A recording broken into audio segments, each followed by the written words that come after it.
Le premier livre des rois, chapitre 13. Voici, un homme de Dieu arriva de Juda à Béthel par la parole de l'Éternel, pendant que Jéroboam se tenait à l'autel pour brûler des parfums. Il cria contre l'autel par la parole de l'Éternel, et il dit, « Autel, autel, ainsi parle l'Éternel. Voici, il naîtra un fils à la maison de David. Son nom sera Josias. Il immolera sur toi les prêtres des hauts lieux qui brûlent sur toi des parfums, et l'on brûlera sur toi des ossements d'hommes. » Et le même jour il donna un signe en disant, « C'est ici le signe que l'Éternel a parlé. Voici, l'autel se fendra, et la cendre qui est dessus sera répandue. » Lorsque le roi entendit la parole que l'homme de Dieu avait criée contre l'autel de Béthel, il avança la main de dessus l'autel en disant, « Saisissez-le » Et la main que Jéroboam avait étendue contre lui devint sèche, et il ne put la ramener à soi. L'autel se fendit, et la cendre qui était dessus fut répandue, selon le signe qu'avait donné l'homme de Dieu par la parole de l'Éternel. Alors le roi prit la parole et dit à l'homme de Dieu, « Implore l'Éternel ton Dieu, et prie pour moi afin que je puisse retirer ma main. » L'homme de Dieu implora l'Éternel, et le roi put retirer sa main qui fut comme auparavant. Le roi dit à l'homme de Dieu, « Entre avec moi dans la maison, tu prendras quelque nourriture, et je te donnerai un présent. » L'homme de Dieu dit au roi, « Quand tu me donnerais la moitié de ta maison, je n'entrerai pas avec toi.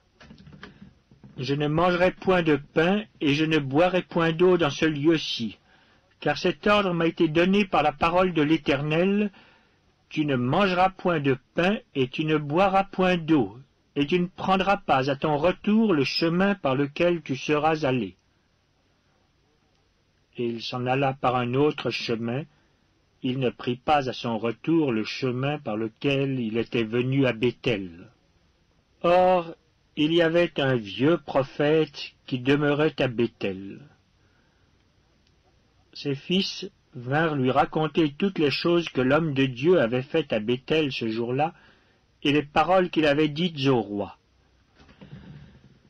Lorsqu'ils en eurent fait le récit à leur père, il leur dit, « Par quel chemin s'en est-il allé » Ses fils avaient vu par quel chemin s'en était allé l'homme de Dieu qui était venu de Juda. Et il dit à ses fils, « Selle-les-moi l'âne. » Ils lui sellèrent l'âne, et il monta dessus. Il alla après l'homme de Dieu, et il le trouva assis sous un térébinthe.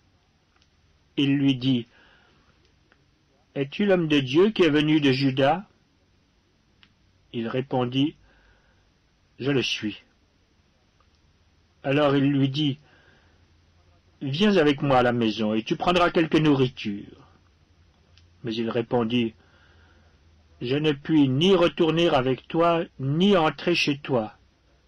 Je ne mangerai point de pain, je ne boirai point d'eau avec toi en ce lieu-ci, car il m'a été dit par la parole de l'Éternel, tu n'y mangeras point de pain, et tu n'y boiras point d'eau, et tu ne prendras pas à ton retour le chemin par lequel tu seras allé. » Et il lui dit, « Moi aussi je suis prophète comme toi. Et un ange m'a parlé de la part de l'Éternel et m'a dit, « Ramène-le avec toi dans ta maison, et qu'il mange du pain et boive de l'eau. » Il lui mentait.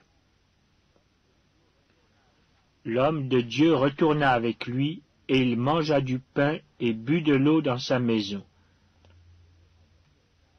Comme ils étaient assis à table, la parole de l'Éternel fut adressée au prophète qui l'avait ramené. Et il cria à l'homme de Dieu qui était venu de Juda, ainsi parle l'Éternel. Parce que tu as été rebelle à l'ordre de l'Éternel, et que tu n'as pas observé le commandement que l'Éternel, ton Dieu, t'avait donné.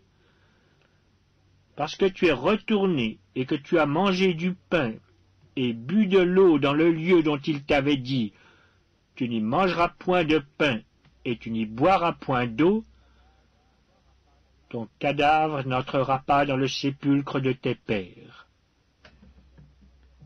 Et quand le prophète qui l'avait ramené eut mangé du pain et qu'il eut bu de l'eau, il scella l'âne pour lui. L'homme de Dieu s'en alla, et il fut rencontré dans le chemin par un lion qui le tua. Son cadavre était étendu dans le chemin. L'âne resta près de lui, et le lion se tint à côté du cadavre. Et voici des gens qui passaient virent le cadavre étendu dans le chemin, et le lion se tenant à côté du cadavre. Et ils en parlèrent à leur arrivée dans la ville où demeurait le vieux prophète. Lorsque le prophète qui avait ramené du chemin l'homme de Dieu l'eut appris, il dit, « C'est l'homme de Dieu qui a été rebelle à l'ordre de l'Éternel. » Et l'Éternel l'a livré au lion, qui l'a déchiré et l'a fait mourir, selon la parole que l'Éternel lui avait dite. Puis, s'adressant à ses fils, il dit, « Scellez-moi l'âne. » Ils le scellèrent, et il partit. Il trouva le cadavre étendu dans le chemin, et l'âne et le lion qui se tenaient à côté du cadavre. Le lion n'avait pas dévoré le cadavre et n'avait pas déchiré l'âne. Le prophète releva le cadavre de l'homme de Dieu, le plaça sur l'âne et le ramena. Et le vieux prophète rentra dans la ville pour le pleurer et pour l'enterrer. Il mit son cadavre dans le sépulcre, et l'on pleura sur lui en disant, « Hélas, mon frère !» Après l'avoir enterré, il dit à ses fils, « Quand je serai mort, vous m'enterrerez dans le sépulcre où est enterré l'homme de Dieu. Vous déposerez mes os à côté de ses os, car elle s'accomplira, la parole qu'il a criée de la part de l'Éternel contre l'autel de Béthel, et contre toutes les maisons des hauts lieux qui sont dans les villes de Samarie. » Après cet événement, Jéroboam ne se détourna point de sa mauvaise voie. Il créa de nouveau des prêtres des hauts lieux, pris parmi tout le peuple. Quiconque en avait le désir, il le consacrait prêtre des hauts lieux. Ce fut là une occasion de péché pour la maison de Jéroboam, et c'est pour cela qu'elle a été exterminée et détruite de dessus la face de la terre.